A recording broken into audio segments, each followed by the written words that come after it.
don't just fucking shoot animals in the face like I do and fucking swing hammers and stuff like that. You know what I mean? But it's the style you have now that matches the fucking lifestyle. It was never meant to. This was a dare from herself. She was like, I fucking dare you to grow a mullet. And I went, all right, we're all locked in fucking, yeah, let's do it. And then I went, all right, I'm cutting it off now. But I said it on the podcast and people were like, don't you fucking cut that fucking thing off. These are women, like they were saying, going, we're living vicariously through your fucking weirdness. You're our one bastion of stupidity. If there was one comedian on this entire island that you would say who would it suit, it is Tom the Bear. There's no doubt. I don't know. Like I put it out there before, and a bunch of lads said they were all going to grow one with me, and they fucking didn't. Right.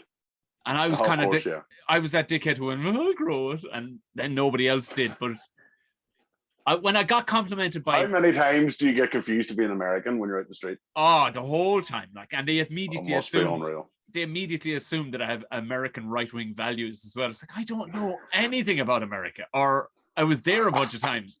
I don't give a fuck about America. What are you talking about? I don't give a fuck about our politics. You think you've got the MAGA hat in the back pocket? Oh yeah, like I've had people literally message me online going, "Hey man, I was a big fan of the podcast, but up until you know the hair and the mustache." I'm like, it's just hair and a mustache. But listen, if you are that weak of a person, then you're as well to walk away. Yeah, absolutely. You know what I mean? Fuck away off. Fuck away off, you goal. It's like I put up something, your man. See, again, I don't follow nor care what any cunt is doing. If it's funny in the moment, it's funny. Like, and then like Trump is one of the funniest cunts, but still one of the most fucking thickest cunts you'll ever come across. But it's the funny that fucking I find fucking hilarious. Some of the stuff. Yeah, we're just chatting about it last week about the man. He's just out there, like he really is, and that's why so many people liked him in America, was because he wasn't the norm.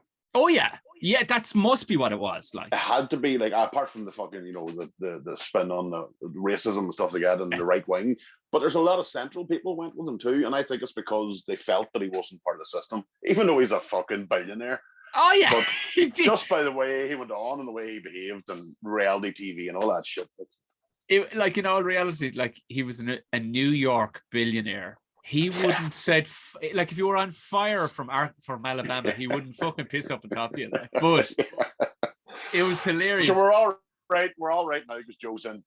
Oh God, Irish Joe is in. Did you hear the one he came out with about schools the other day? Did you hear that one?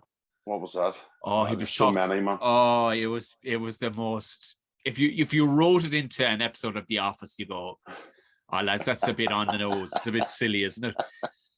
He's there going, so his little puppet hands are up, and he's talking away about how we need to be investing in the school system. We need to be, and he says, it's all being loaded in one direction, and we need to fucking disperse it. And that was going good until he went, I mean, you look at it. There's loads of these impoverished kids are just as smart as white kids, and you go, Joseph. Joe. Who gave him Jameson? It does feel like and looks like the man is suffering some form of dementia. Of course he is. He's about a million. He's not coping well at all. Like, he's definitely not. It's actually quite sad to see, as much as you can laugh about it, but it's a wee. But I don't know. It's a bit strange, the whole thing. It is an odd one. It's nearly like when they run the bollocks off an old footballer or an old horse or something. You're kind of going, would you let the cunt out into, off? Yeah, let him out the stud, like, yeah, let him go. I mean, I remember he was dozy years ago. He came out with something, and at the time, my 98-year-old grandfather, I was watching the news with him, and he went, Jesus Christ. That fella's too old for the job. You know what I mean? He's done so. But did you see the White House? I don't know what the event was on yesterday. Take a look at the footage and you see Obama going around and all these people, like crowds of people, want to shake Obama's hand. And poor Joe's just wandering around, not one soul talking to him. Like, and he's the fucking sitting president, and nobody's like, he's just, all right, he doesn't know where he is. And Obama has got these throngs of people dying to shake his hand. And Joe's behind him going, Hello, I'm here. I'd love if he was just wearing slippers, shuffling around his slipper. with maybe Slips into a band and the dressing gown. A fucking rolled up buy and sell underneath his fucking arm as well, or the auto trader. Fuck it. You sit over there now, Grandad. Fair play to you. That's what it feels like sometimes. I know it's, and then it has. I got complimented. See, it goes the other way. The mullet then and the mustache goes the other way. So we'll say people with wide open perceptions and they're watching Tiger King and they're watching, or whatever. Yeah. But then you get the kids, right? 18, 19-year-old kids. Like came away from a gig the other night, and the usual, stopped in a McDonald's, on the Nace Road. Of course, yep, natural. And because then you have to bury the horror of just doing a corporate gig in a fucking middle of a bar restaurant. I'm shuddering. I'm shuddering for you. To 40 women who didn't know I was showing up.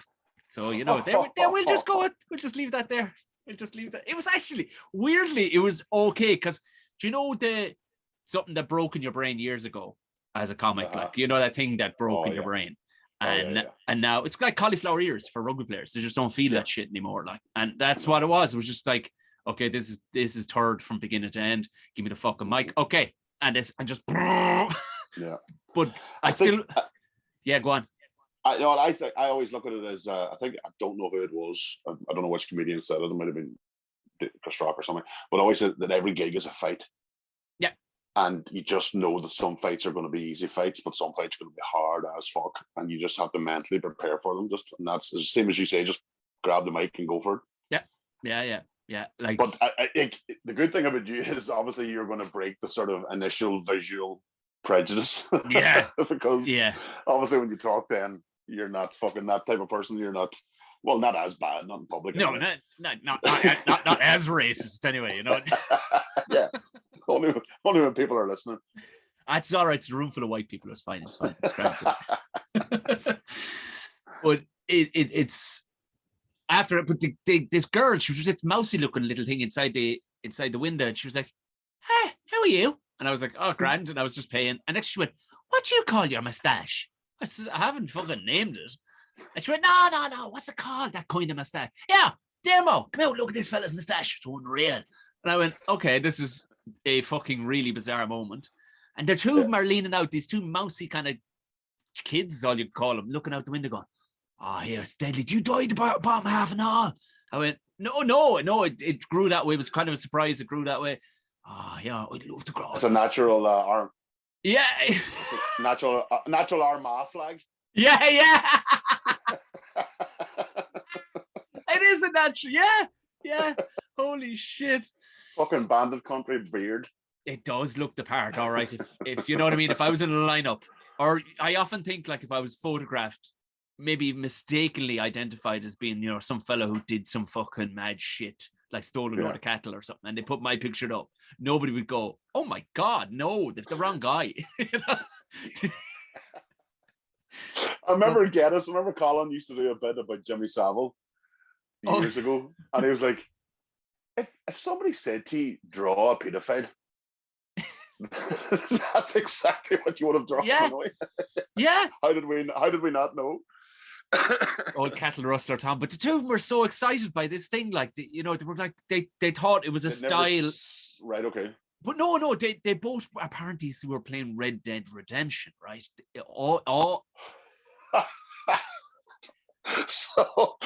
So they didn't get a Tiger King reference; they got a Red Dead reference. Okay, it was hilarious. So basically, it's a style that suits all genres.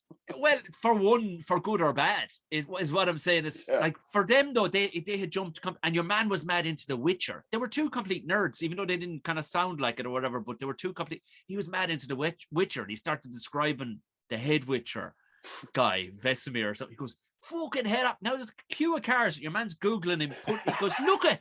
And I went, I know, I got sent that a couple of times. Yeah, I got, yeah. Here, I better, you're heading off, are you? I'm like, yeah. Well, you kind of have fucking work to do. It's this weird, adorable moment. Like when they got enamored by the weird mustache. Mighty. Yeah, it was mighty. That's fucking deadly. But then it's one of those ones, because as you say, it's a shit. You wouldn't expect that. If somebody was to look at you, you would go, you definitely died the bottom half. Yeah. Oh yeah. But it's not. It's just one of those things that just happened, like a penguin. Just happened. That's Well, I had the same. I used to shave my head all the time, and I had this wee like white patch on my hair. So my I love head it was though. shaved all the time, so I never thought about it. And then when I grew it out, it was like a grey streak, and I was like, "Oh, holy fuck!" But now it's getting obviously It's more class grey. though. It is More class. grey. Like it's that what's her name? It's waving goodbye, but Sure, listen, welcome to the you can join the fucking club here. Don't start me. But it's class though. I like it. It's that lightning strike, kind of like Cruella de Vil kind of a vibe going on. I like it. Yeah. So that's what I'm going for. Only I have to get the heels to match the size 12 feet. Why is that man out fucking skinning fucking Dalmatians at the back? Well, he's method. He's method. That's what he is. You were like the lads, and I clearly I was only talking to you the other night. I fucking love every opportunity to go up north, but I like to say north of Ireland because I accidentally said Northern Ireland one evening at a gig, which I had never had before, and I got my knuckles wrapped. It's like it's on the same. It totally depends on where you're doing the gig. I know. But you know what? The same night, it was Lavery's, and on the same night, I think Mickey or Geddes was asking, I was doing a bit of crowd work, and they were going, "And where are you from?" And he went, and he said something funny, but is that in North of Ireland? He went, it's in Northern Ireland. He went, oh, you're the opposite of who bitched at Tom. Right. Okay. right. So I think if you're for yourself, the safest is just up north. Yeah. It's nice to come here up north. Yeah. And that just keeps it all sweet. There's so many nuances, isn't it, that you can be sidestepping like. Unbelievable. But you always seemed one of the, I'd say, cool as I'd say I could come to you with the maddest fucking news or story. Do you know what I mean? And you'd be like, I hear you. Do you know, you always struck me as a fella who's you fucking cool as a breeze. Do you know what I mean?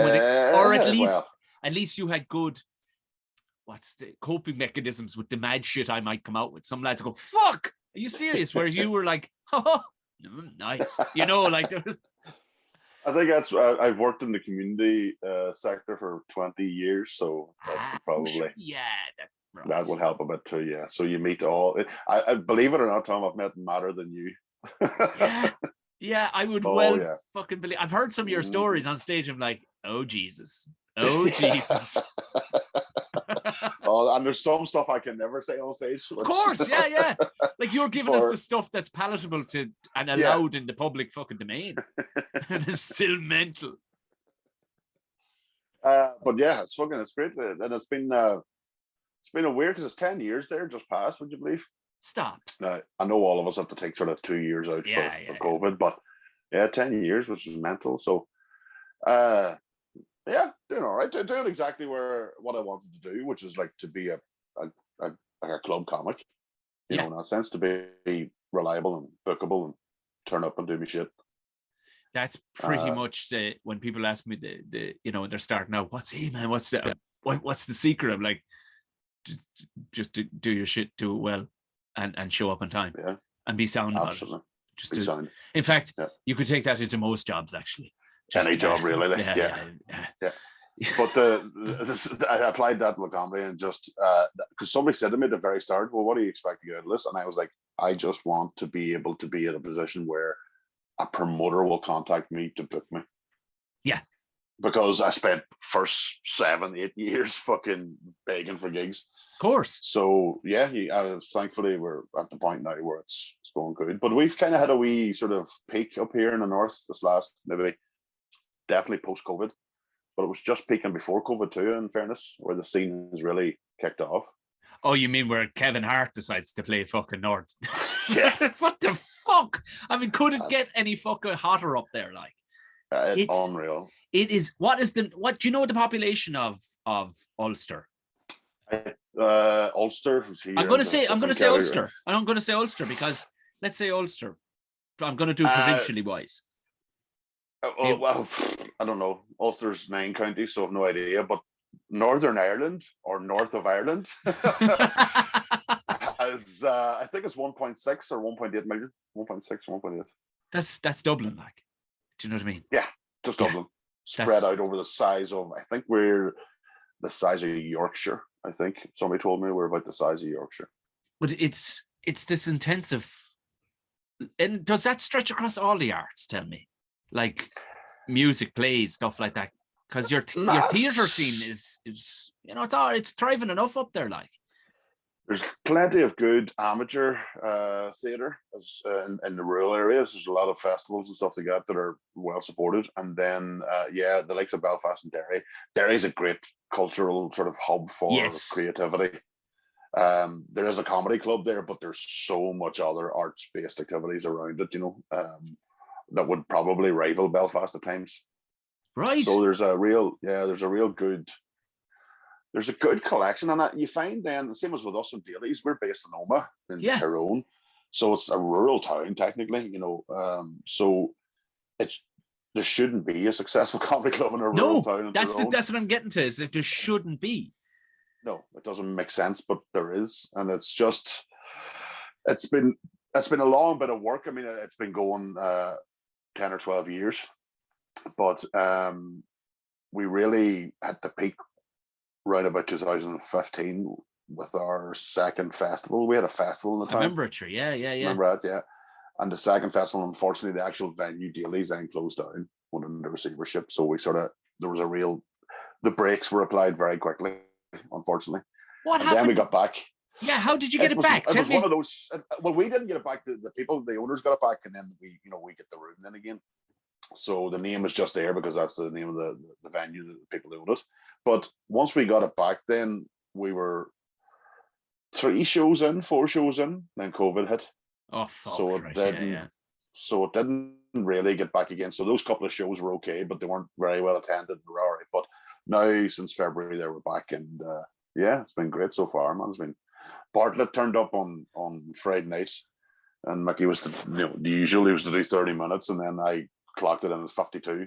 Jesus Christ almighty.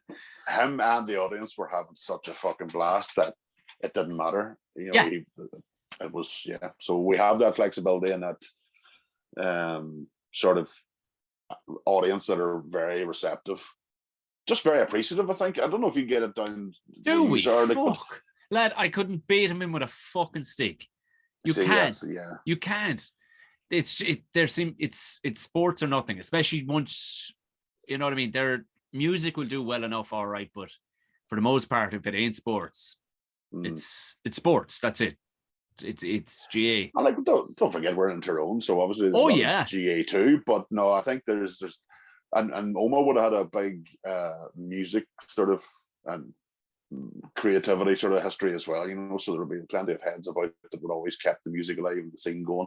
Yeah. But I don't know about you, but I mean, I'm in the north, like it's like comedy is the new rock and roll. It's like every venue wants to be a comedy club and everybody wants to put shows on, and it's phenomenal. It's like for a brief semblance of that was when I started comedy, and I started in Cork, and it was about 3 or 4 comedy clubs, and they all did well at the time. Now there was a lot of money in our, it was like 2007, like there was fucking rakes of money. Like City Limits, the comedy club, would have 200 people queuing down the fucking footpath like on a Saturday night. Where I was doing was another one up the road, Crack House, and there was a couple. They just seemed to be popping, but it was almost like there wasn't an appreciation for, lads, look how fucking lucky we are right now. And I had no idea because I was only brand new on the scene, so I had no grasp of it. But right now with the cult of, I don't know, you all seem to be cultivating something fucking brilliant up there. But I wagered, I says, well, what makes North of Ireland folk? What makes them? And this is this is now coming from, and you have studied people far more than I have. This is my hypothesis, Conor, is that I'm ready.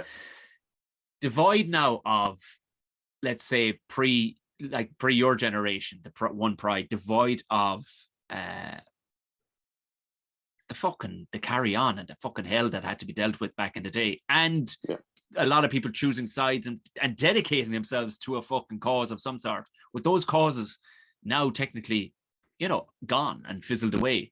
Is there a genetic almost want and drive in people to just go after either the lighter side of things, or when they nailed their colours to a mast on a man, like I would sell more tickets in Belfast than I would in Clonmel. Yeah, it's crazy the support there. I think I know we are technically, especially this is my community and voluntary sector hat on Yes, now. yes, We are technically a post-conflict society, yes. and dealing with truth and reconciliation. The main issue is that we don't really have either. Right. Okay. Yeah. Or reconciliation. Yes. But what we do have is a knowledge of, you know, sometimes you see if it's America and there's riots, there's protesters, and especially maybe the lockdown stuff that you would have seen, anti-lockdown protests in Dublin and some in Belfast, but ultimately across the north they weren't, supported in that sense. Yeah. That's because we know where it ends. We actually know what the end result of all that is, and we've done that. You've been in a fight before, right? Yeah. And subconsciously, I think even the ones who have never been in it, because they've been told so much about it and know so much about it, it's always in their head of going, we don't want to go there. We've been there. Yes. It's something. Yeah. So don't fuck me. It's still divided as fuck. Especially the cities. The rural areas, not so much. Yeah. Right. You've got little what you would call pockets or maybe interfaces, but nothing at all. Like Oma, for instance, would be, there'd be none of that. But Belfast, obviously, I don't know if it's, well, I would have the conspiracy theory that it's on purpose to keep them divided. But there's a lot of walls with up to separate people in Belfast. But what would be the drive now to keep people separated? Where is because everything is money. Where's the end result in keeping people separated now? I've no idea. I assume it's the power. The keeping the votes where they want to keep the votes. Again, as we've talked about this on our podcast and loads of times about we know all the fucking tricks of the trade when it comes to society. Yeah. We know about gerrymandering, we know about equal rights, we know about one man, one vote, we know all that sort of we've learned that shit to the point where in the north, for instance, you can't vote unless you have a photo ID. Unless you have a photo ID. You have to have a photo ID to vote in the north. And we've had that for a long time, right? So that's because of the phrase vote early, vote often. Ah, right. Yes. Yeah. That Sinn Féin would have used for a long number of years, where many buses of boys were traveling the north. So again, we've learnt all the mistakes, but we're technically, according to the constitutional end of things, we're part of the UK. But if you hear anybody in England talking about the new proposals to bring in voter ID, it's racist. Oh yeah. And I'm like, well, hello, we're over here in the same fucking jurisdiction you're in, and we have it. We have to have it here. So you actually then have a fair election. You actually then see this is what really reflects. And unfortunately for us, sometimes it's bad reflection because half the fucking people don't bother going out to vote. Not at all. Sure, I mean, case in point, fucking Brexit. Same everywhere, yeah. You just get fucking gammy-headed fucking people. Like, I've talked about some of the politicians that have gotten into power. That again, I wouldn't be a big follower of politics, but there's a guy like the transport minister down south is Eamon Ryan is his name, from the Green Party. Yes, I've seen him. Yeah. Yeah. What do you know? It'd be great if every Irish village just had one car. What do you think about that now? and nobody's laughing him out of it. Like they're going, stand down, Minister Ryan, you're fine. He's like, I think that'd be a great idea. The cunt has never been south of the fucking red cow, like. Do you know what I mean? Oh man, and he's just coming out with this shit. And people wonder then why like some mad bastards have been gotten into power then in places like, places like Tipperary or Westmeath or fucking North Roscommon. You're like, yeah, because you can't relate to anything that's going on in the capital. And none of you fuckers will go out and see him. Nobody will talk about a cow. Do you know what I mean? Yes, okay. But the Healy Rays, they'll come across fucking mental when they come out with stuff. But at least there's some sort of representation for some guy who's like, you motherfuckers are doing nothing for me. Isn't it back to the old thing, same as the North, about numbers and power? Yeah. I mean, you chat to people, like, because we're sort of the poor relations of the UK. Oh, yeah. So we get everything last. So whenever, like, You even as far back as you like get the fucking jumper with a hole in it, like yeah, oh, everything's a hand downs. So even back in the day when Sky TV first came out, we were the last area to get it. You know, when Fuck's fucking sake. broadband was first installed, the last area to get it. So we are like ourselves and Donegal are basically fucking good kinship because them poor bastards. Dublin hasn't. I don't think Dublin's ever ventured near unless they're playing a football match. Not at all. No, they would not give a shit. Like you have to No. take things into your own fucking hands. Really, like it's the only way Yeah. to do it. Like, and that's Absolutely. what I actually did. I did a podcast with a guy a couple of weeks ago. You'd be interested in it now. It's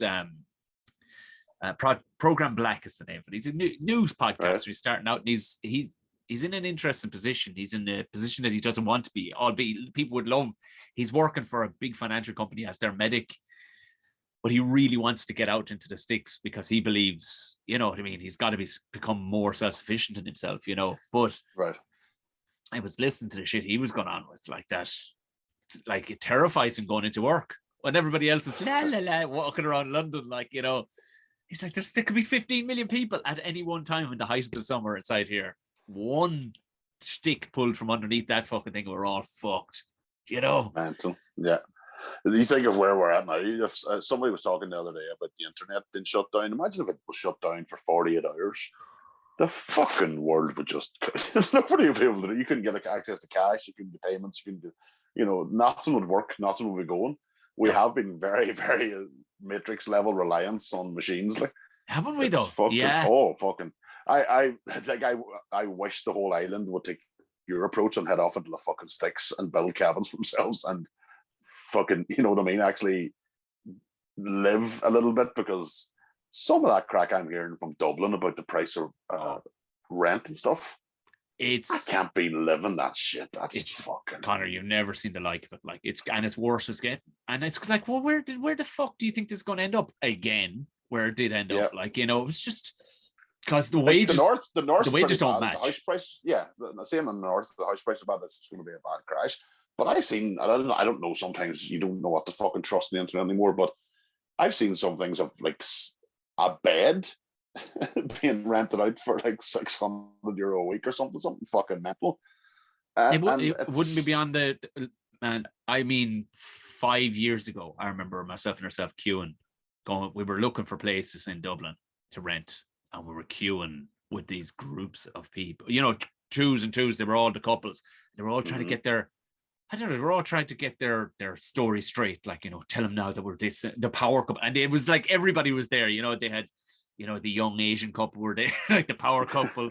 You know, the vegan lesbians were there, and we're standing there going, observing all this, going, we can't live amongst this, like. And even at the time, we moved, And a perfect example was, and nobody could see the writing on the wall. It was perfect.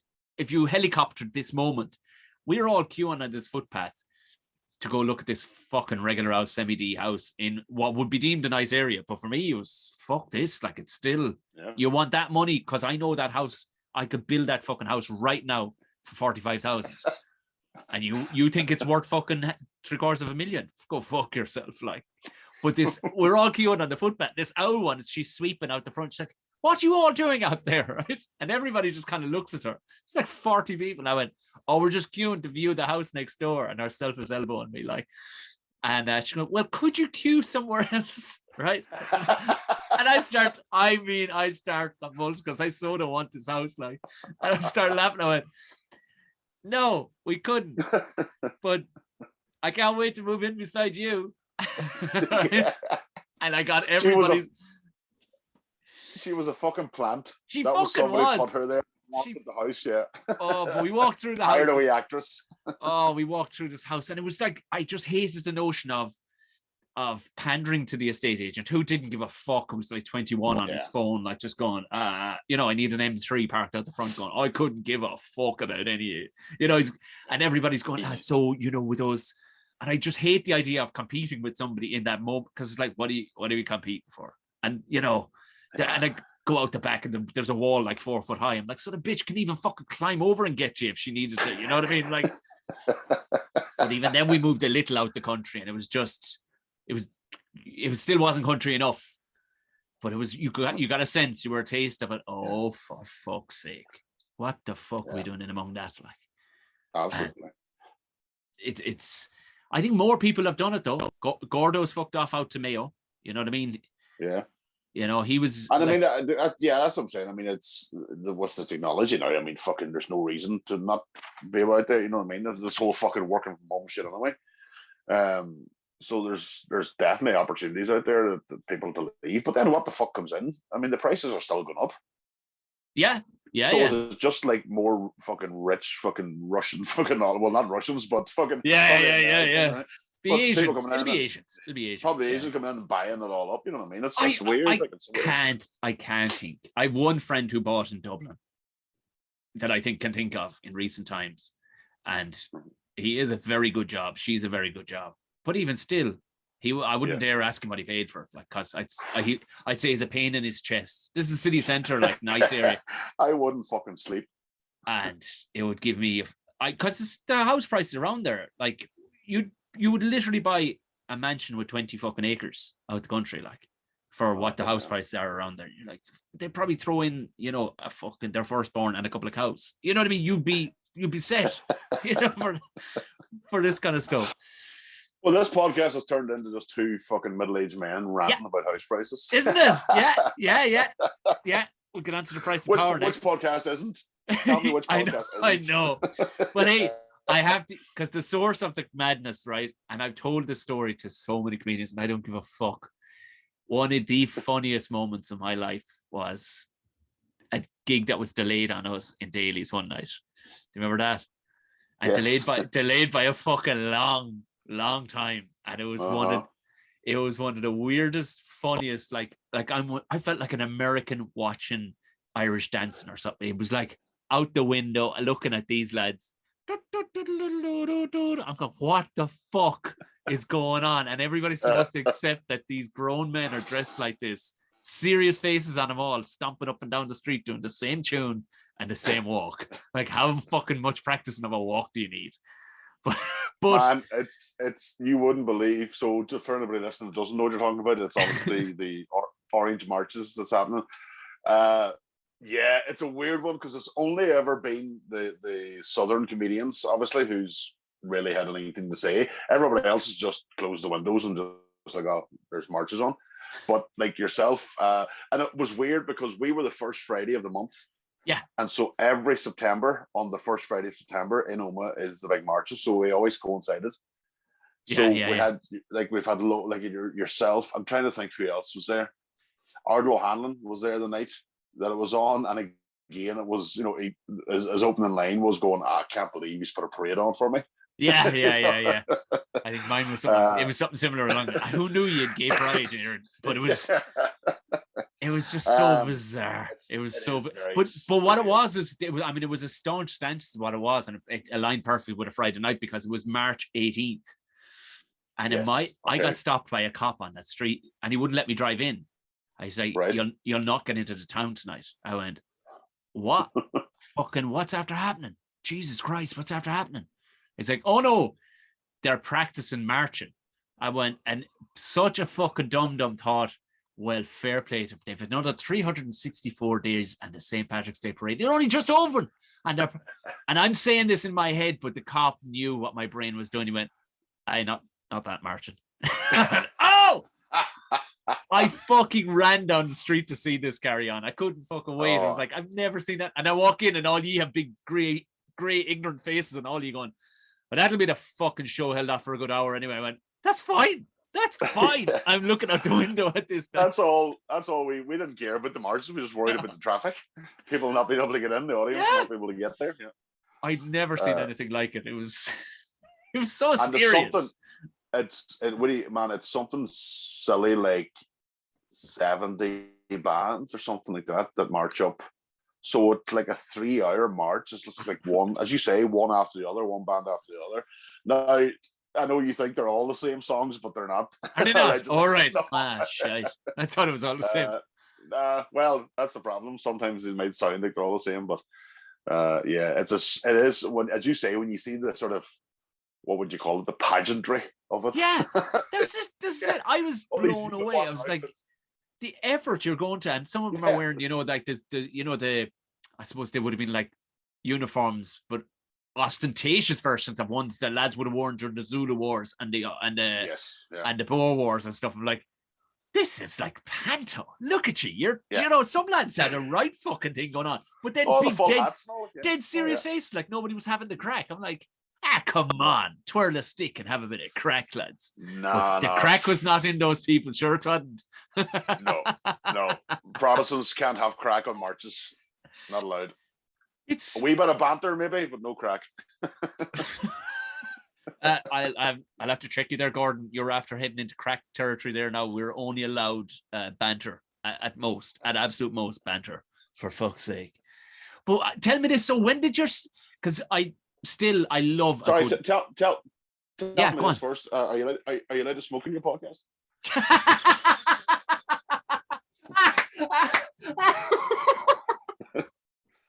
It's just a. That's 200 and how many episodes? 220 something, and nobody has come out with that absolute dinger of a line yet.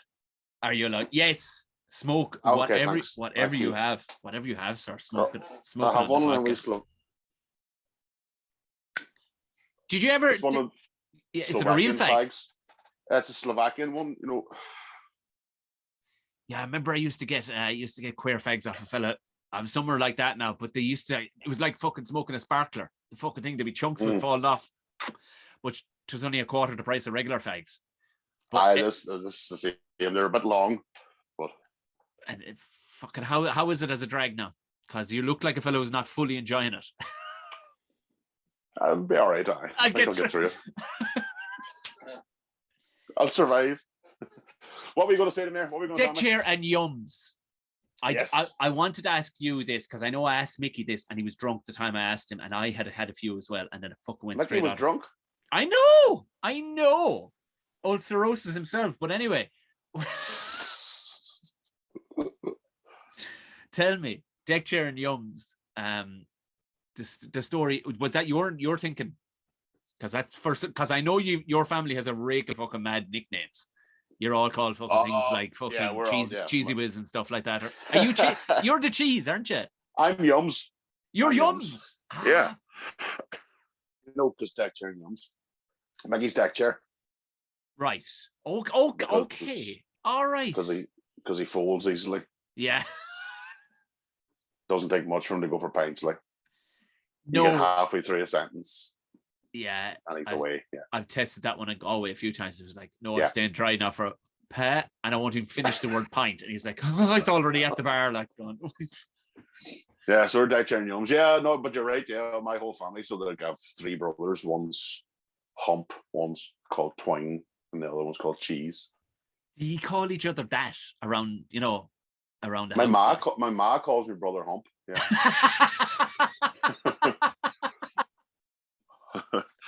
Does he always have the hump, or has he got a hump?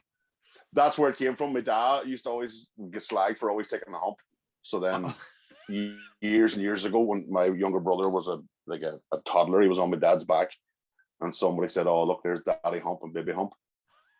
And then Hump just stuck. So Hump is like, I mean, he is Hump to everybody. Like, most people don't even know his real name.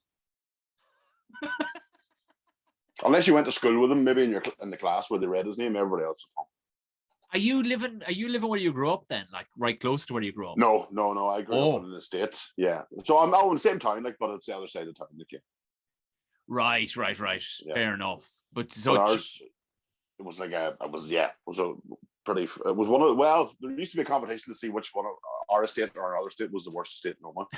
So there was always that was a proud moment when we were battling that out. But yeah, so that was where I grew up. I left there when I was 18, 19. Yeah, I went to a house party in Oma one night after a gig. And yeah. Good. I'll put it to you this way. I don't mind a wild bit of fucking, but you know when you know there's going to be all out fucking war, and you're old enough and fucking long enough in the tooth to go, this is going to fucking bust into that. And I slept in the car. I went out and slept in the fucking car. You can feel them brewing outside pubs in Oma, and I'd be like, oh, time to get a kebab. Yeah, because it's like eating popcorn. I'm just eating a kebab watch and just fucking, this is deadly. This is great. I remember they used to never spilling a drop. I never got I don't get an overly. Oh, then again, I've been in a lot of fucking rough towns. Like I don't get a rough vibe off Oma. Like it's no, it's not rough. It's Do you know not a what rough. it is? Honestly, do you know what the most of it is? It's fucking GA grudges. Okay, Grant, right? Fair On enough. the pitch that ends up going off the pitch, and it's it's usually something they get. It's not usually too major, like. But yeah, so I mean, I think every town in Ireland has the same fucking issue of boys. Man, go down to West Cork if you want to see what war looks like. Go down to West Cork. Oh my fucking god, they'll go. It's like some of the West Side Story. Like they'll go fucking 40 on 40. It's mental. Although I still wouldn't be considered rough, but I think Longford is probably the roughest place I was ever. Was that right? Yeah, Longford. And I mean, yeah, I mean, I went to school in Tipperary Town, and that was fucking rough. Like I remember hearing about a fellow who got nailed to the road. He owed money to drug dealers. They nailed it to the road, crucified into the road, like. But I mean, now that was a once off. It wasn't a regular occurrence. Like, no, that's the same. Yeah. There's always you can always pick out a few bad stories, but overall, no, the place is good. Like it's a thriving sort of town. Like. We did a gig in Longford. I worked there for a while. I was building a golf course there, and so I was kind of in and out of the place. You'd see just fucking rough, like, you know what I mean? Just oh yeah, fucking hardy fuckers walking around, mad looking yokes, lads missing fucking bits of ears. It was a regular enough thing. Lads had loads of scars on their faces and stuff.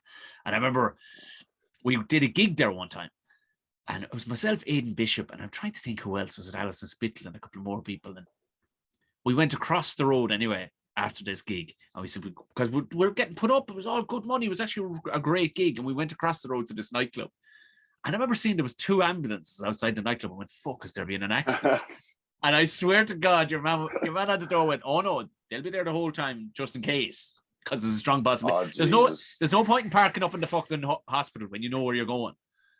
And we went that's into a bad sign. Oh man, we went into that nightclub and we lasted 5 minutes because we were just different faced people. Like lads just start squaring up to you. And you're like, oh, what the fuck? Just fucking fucked off. Fucking hell. Yeah. No. Right. And to be honest with you, I mean, that's been fucking years since I've been in a nightclub. That's somewhere. Even when I was young, I didn't want to go to nightclubs. I was always in the fucking. I was always in the music and the bands and stuff like that. So I was never into nightclubs anyway. But even fucking worse now, not a chance. Oh Lord. So what turned you on to conspiracy theories then for Deckchair and Yumz? Like, was it just chatting with Mickey or just chatting in general? Or you're like, hey, we fucking need to delve into some of these issues, like? I don't think conspiracy theories was my first thing. I think the first thing was losing the house. We lost our house and after the crash in 2000. We moved into our house in December 2007. Oh Lord save us. Oh yeah. Lord. So 3 months later, we lost 50% of the value. So I don't know. I suppose I was like everybody else. I hadn't a fucking clue. I just knew you had to get a mortgage. So I made a sort of a sworn blood oath to myself. I just cut myself. And I just said, right, that's it. I'm going to learn how fucking money works. Yeah. Because I have no idea how it works. So we don't get taught it, like? No, it's never taught in school, like and stuff. Yeah. So then when I learned how it works, I was like, for fuck's sake. So that sort of led you down the hole of, obviously there's a massive control on the planet money-wise, financially. So that started that, if you want to call it the rabbit hole. That was then, 10 years ago.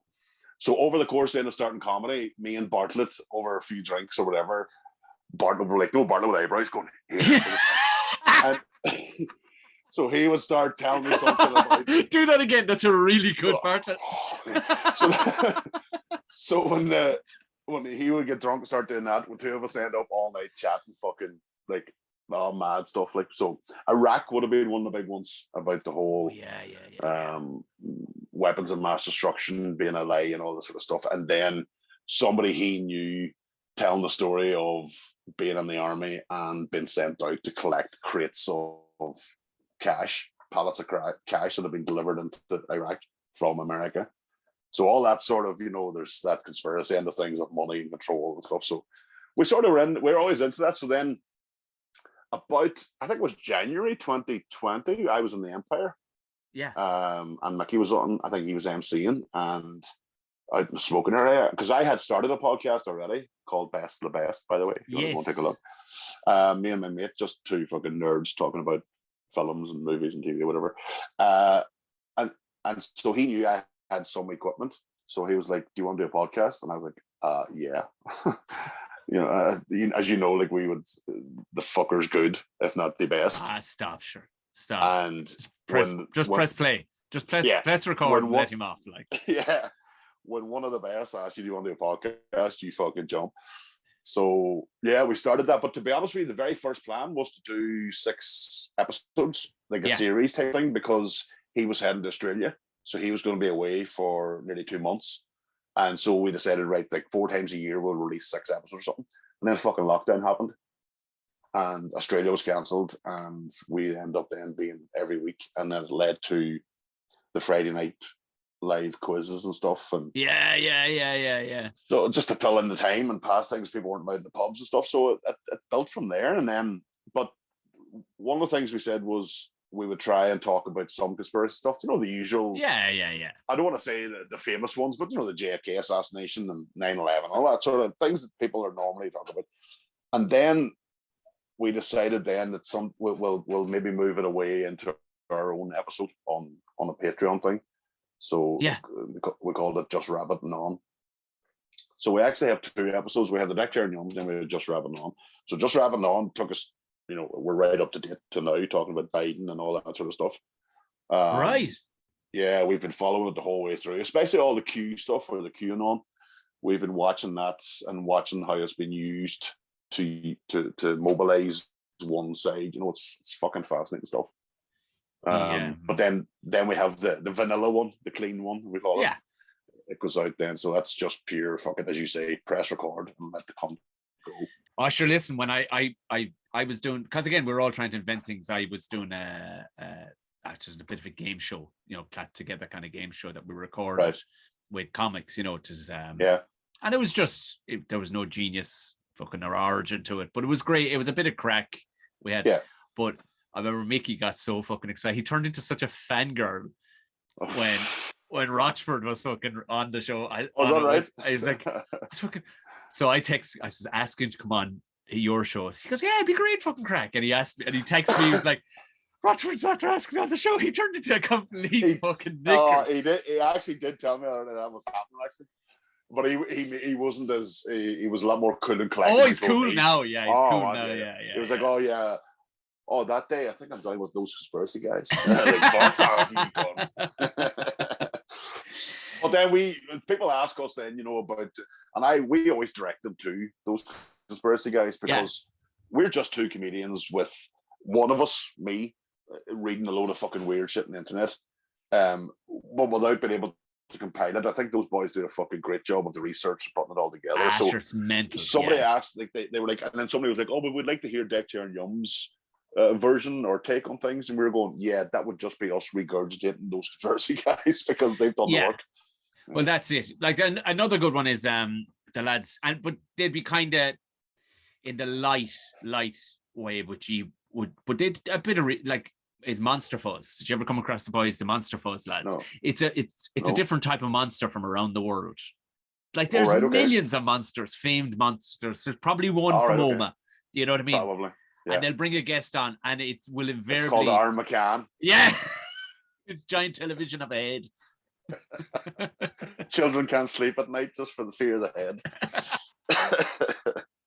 Yeah, no, there's probably as you say, there's probably one everywhere. So the likes of that show again, but the lads, they keep it all based around dick jokes and as much as they possibly can, and squeezing dick jokes and nudity, that kind of way. So it's. Well, it was weird for us because we've such a dynamic on the Just Rabbiting On one. I'm trying to fucking read questions from patrons into fucking serious mental shit, and I've got fucking Wingnut Bartlett beside me riffing on a segue on something, and I'm like, man, do you not just hear we're just talking? Like it doesn't match, but it does. It also does work. So it's weird how it works. It's a whole different relationship there. But yeah, the main one has really kicked off. It's been great for us. Like it's brilliant. It's fucking therapy. I know. Yeah, of course. Yeah. But now we're on video now, and we're probably going to be moving to YouTube. That was the other reason we had to take Just Rabbiting On off YouTube. Of course. Yeah. We got banned for the first time because we made fun of some of the guidelines. Oh yeah. Of the COVID, and especially the whole, lick around the anus, not in the anus guideline that went out. Apparently, as a comedian, you're not allowed to laugh at that. You're supposed to just take it as is. But so we had to move on to move that on to Vimeo just to keep fucking YouTube happy, which is weird. Yeah, I mean, it is. But there is a shadow banning thing going on at the moment. Like, I mean, there for sure is. I did the most light, silly sketch last week, and it was me as a woman. Like, literally, it was just with a wig and a pair of glasses on, and it's no matter the most inane joke that I put up will get over a weekend it will get a few thousand views. This is stuck lodged at like 200 views, and I've noticed for a few days you put up things and you know yourself, not that I'm massively well followed, but you know yourself, there'll be likes on things. No, nothing at all is coming through. Like, I'm going, did somebody report me, or maybe they didn't, but it was just. Well, Mickey's a good example. So you have to get to the R in Bartlett. So Mickey _ Bartlett, you have to get to the R before he comes up as a listed person. Right. Yeah, it's pretty and I think some of the other guys are too. So it turns out that the algorithms are realizing that if you put something up just with swearing, you're automatically shadow banned without, bleeping it out or without editing it. You're going to be. So Colin and the rest of them, I think, are all sort of suffering the same thing, where Paddy, you have to get to the comedian part. Paddy McDonald, comedian. You have to get to the CEO part before it even comes up. Shit. No, I haven't checked to see where I am, but I'm sure I am fucking definitely shadow by association. I'm on some list somewhere. By association alone, the fact that we're talking and that I'm friends with the boys as well, you be guaranteed by association we're put at the back of the queue some which way. I guarantee fucking to you. But so you're up against that, but thankfully it doesn't seem to matter. We've all got our own. Our own listenership. So now there is obviously a lot of crossover because we're a small fucking area, but everybody's doing well. And I always say there's enough fucking laughs and enough time for everybody to do well. Oh, it clearly is. And everybody, clearly is. It's hoping now that some other smaller towns will take on comedy clubs in their town. I think they will. I think they. I mean, it'll be madness. You only need to look. And female comedians. We've a big lack of female comedians. And I don't worry, there'll be a wave of them coming soon enough. But I don't understand why. We have some funny fucking women in this place. Like, it's the other side of it too is, as I said to, it was said to me by Emma Dorn, and she was like, "Well, the reason why I got into it is because I felt I had to be funny because I was on the back foot for one reason or another when I was in my teenage years, because, maybe I had a kid early or whatever." She says, "I always felt like I had to be funny." But she says, a lot of girls, they don't have to be funny, Tom, because they're probably finding that they're already attractive to the opposite sex. Like, fellas have to be fucking funny if they've got a big fucking head or they're short or whatever. She goes, you know what I mean? And this is why I had to be funny. Do you know, you just have to be to stand out in the fucking room. It's either that or you be the psycho who's going to go fighting everybody. You be one or the fucking other. Yeah. No, I mean, I was always a fat kid. Like, I mean, this wasn't a late blooming fucking thing. You're not just doing it for a stage persona. No. This has been a work in progress for a long time. So it was one of those things that I would have used humor probably to deflect away from that. And I would have been self-deprecating in the way that I would have got in first. I made sure I got the joke in before they did. And that took me till I was 30 to realize that's actually a good tool for comedy. Yeah. So a lot of. When did you start? I was technically, I suppose, minus the 2 years, 14 years ago. Okay. So it's, I suppose it. Yes, it would be. It would be. It was.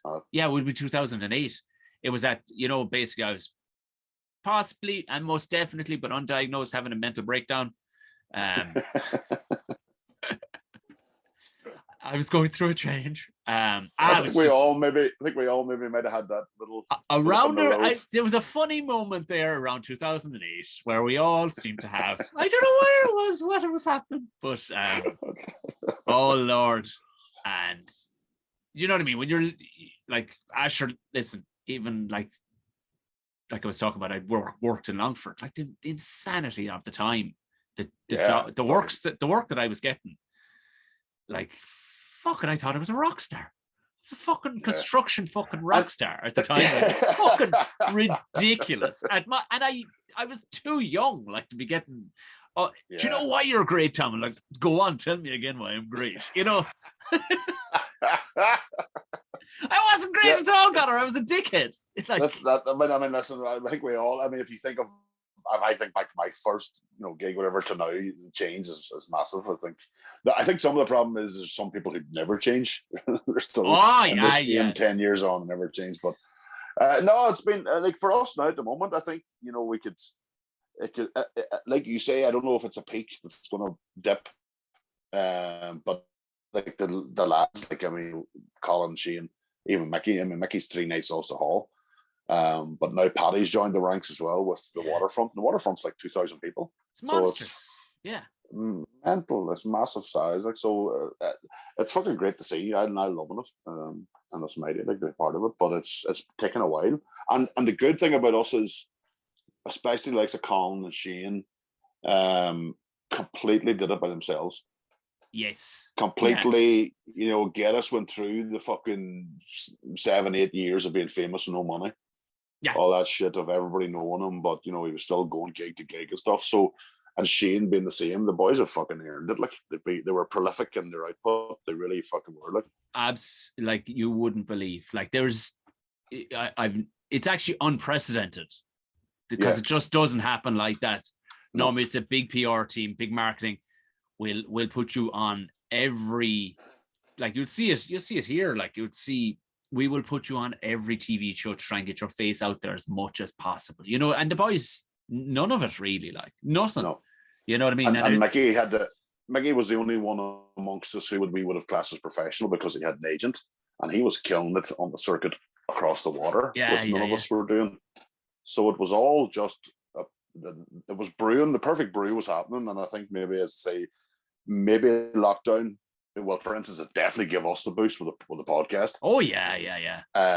So I think it's given everybody a chance, and even for us in dailies now, we're selling out way in advance of the date. That's amazing. I think people are just really keen to get back out again. That's amazing. So it's been great, yeah. And when do you get a chance then? Because I always love when you put up clips of when you're singing. Because you sing one of the few styles of music that I actually really like. You know what I mean? I'm not the music aficionado that you would be. But when you know what I mean? It's a bit of soul. A bit of soul. It's like, I could listen to that shit all fucking day long. Everything else I'm grand for about 15 minutes, but turn that fucker off. I'll go inside my head. Thank you very much. Yeah. But you know what? That's one of those other things that I just sort of stopped doing. I could do it. I did it all when I was in school, and music actually was my first love. Right. So I did that for you, and then just stopped. And I didn't. Well, I stopped in the sense that I just stopped doing it in public. But like at every wedding or family event, I was always up doing a song, or the guitar was taken out at parties, or I was always doing something. But I just never did it in public. So then, a couple of years ago, I was chatting to a guy who had said to me years ago, "Fuck, you sound like Andrew Strong.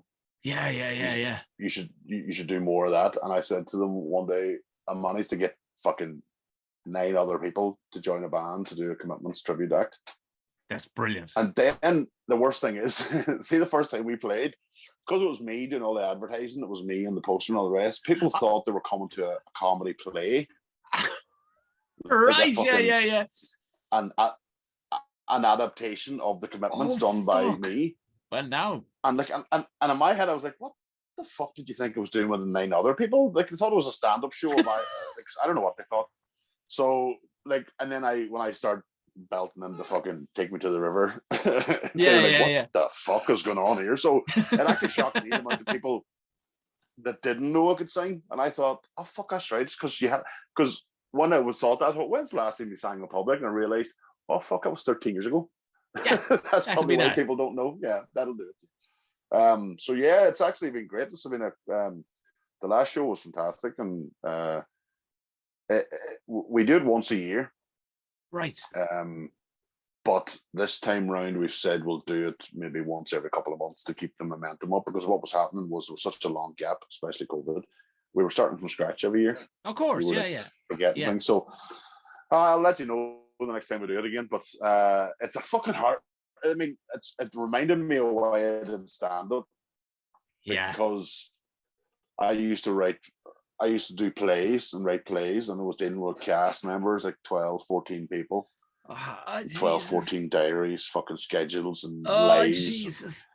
And it was such a nightmare. You know, rehearsals, I'd be reading 8 parts. You know, like, oh, for fuck's sake, nobody here. And so I was like, whenever I did the first play and it was performed, and I heard people laughing at my material that I'd written, I was like, fuck, I wonder could I try stand up? Yeah. Because I know I can turn up on time, and I'll not fucking pull out in rehearsals. And so then with the band, I was back to it again. I was going, fuck, this was reminding me why I did stand up. Yeah. Because see 10 people and trying to get them organized and trying to, but the payoff is unreal on them. Because like you say, that music it's fucking timeless. Like, because our audience, it's like a big wedding. You've got 18-year-olds and 70-year-olds all dancing together. Like, it's really it's amazing to see. I could only imagine. Where did you put it on, or where did you do it? The last one in the local hotel. Yeah. Oh, right. The local hotel. Oh Jesus, I'll be on board. Yeah. Yeah. So we're thinking of a Belfast gig. We'd love to do a Belfast one. So man, you'd absolutely fucking crush it. Like, and I love that you have the sign and everything from the commitments to their heroin. Yeah, heroin kills with the E faded out. Yeah, there's no E in heroin. And the worst thing is, right? The weird thing about it is, I forget when I do the show. When we do the show, the last gig, I forget to tell the audience what the sign's about, because I just shit, yeah, of course, your 18-year-olds are never gonna know. So they don't get the reference at all. Oh, they brilliant. Just come in and go, did they fuck up a heroin sign?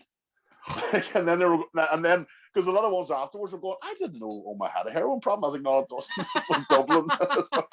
It was Dublin in the 80s, and it was like, but yeah, so that I've said to the band, I'm going to remember next time. Yes, we are a tribute band to Commitments, which is a film you should watch. Now, a few people, because we were on, they had watched the film afresh, like in the lead up to it. Yeah. So some of them were like taking pictures with it and all. Like, it was fucking hilarious. Oh, sure. Yeah. But the young ones who hadn't seen it before, they didn't get it at all. Yeah, but even still, it's one of those movies that you could watch again. No fucking bother, you know. Oh man, I fucking know every word of it. Like, yeah. I knew there was. I tweeted a thing again. It was. Sometimes I don't know what time of the day you're supposed to tweet these things and all the rest of it. Or, you know, I know nothing about. But I tweeted a couple of weeks ago, and I think Mickey and a couple of more people who'd be in tune saw it, and it was like the modern day equivalent of Jimmy Rabbit talking to an imaginary Terry Wogan in the bath. Right. Yeah. Is every stand-up comic in Ireland on the fucking jacks talking to Joe Rogan? It's the modern day equivalent of it. Yeah, absolutely. And I watched it recently with my daughter, who's 17, and even that having to explain who Terry was. Oh, of course, yeah. And I was like, oh, see, when he says Terry, just imagine it's Graham, as in Graham Norton. And she was like, oh, okay. And I was like, fuck, you have to explain that too, because as time moves on, obviously, poor old Terry, God rest his cotton socks. There's a pub open now. Do you know there's a pub? Do you ever come across Marcus O'Leary? Oh yeah. Oh yeah.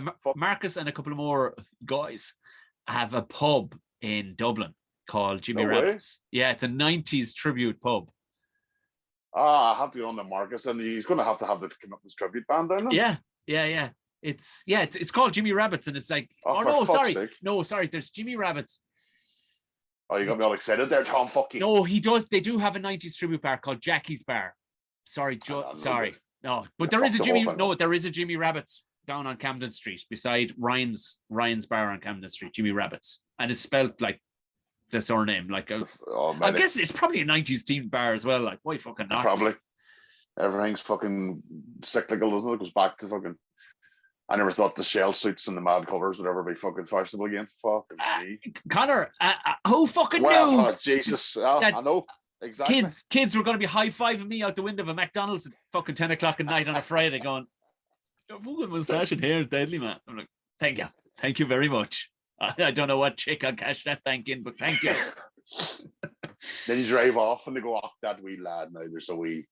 God love him. God love him. We should have given him for free. We should have given him for free. They probably thought I was, they probably thought I was the poor bastard. I've taken up enough of your time. I'm going to see you in June. And it's a June. Yes, I'm coming up to you. Yeah. June. Yeah, absolutely. Yeah. Can't wait. Can't fucking wait. Anybody else? There'll be no tickets. There's hardly a point in telling about anybody about Daly's Comedy Club. There'll be no tickets to be got because they're like hen's fucking teeth at the minute, which is beautiful. Yeah, it's great to see. Yeah, but yeah, man, I'm looking forward to it. I mean, it's going to be a cracking one. It's they're just as you know, they're always fucking up for it. Like, that's the second you said it to me. I was like, yep, no matter. It's great. Absolutely. Jake, lovely. Deckchair and Yumz. If you look down in the show notes, I will put a link directly to the boys. Is there anywhere else people should go? Well, best of the best podcast. Best of the best. Or well, Ron will fucking bust me if I don't do that. Like. gotta keep everybody happy. Like. No, it's actually, it's become the fun one. Yeah, because I don't have to do it every week. Yeah, there you go. That sort of way. It's not work. Get a wee bit of a break. Yeah, it's not. It's like me and him on the chat. About a film. The next one's The Godfather, for instance. So, lovely. My God, I had to rewatch The Godfather. Oh my goodness, tell such the hard truth. work. You rewatched the God. You fucking knew it word for word, every bit of it. Oh, man. Oh, I fucking absolutely all of them. Unfortunately, even 3. Really, even 3. Fair play to you. Yeah, 3's fucking There's a new cut of it actually. There's a new cut of it, and it's definitely changes us. Really? Mm. Okay. That might be next There's weekend. what's it called? I can't remember the name of the cut. There's a new cut, and the way the couple has been involved, and I can't remember the name. They put a holy name in it, the way it's linked to the Vatican and shit and all that crap. Yes, right. Anyway, this sounds into a fucking episode of the best. But yeah, put that in the notes too. Will do. Conor Keys, this has been beautiful. You're a legend, Tom. Thanks a million, brother.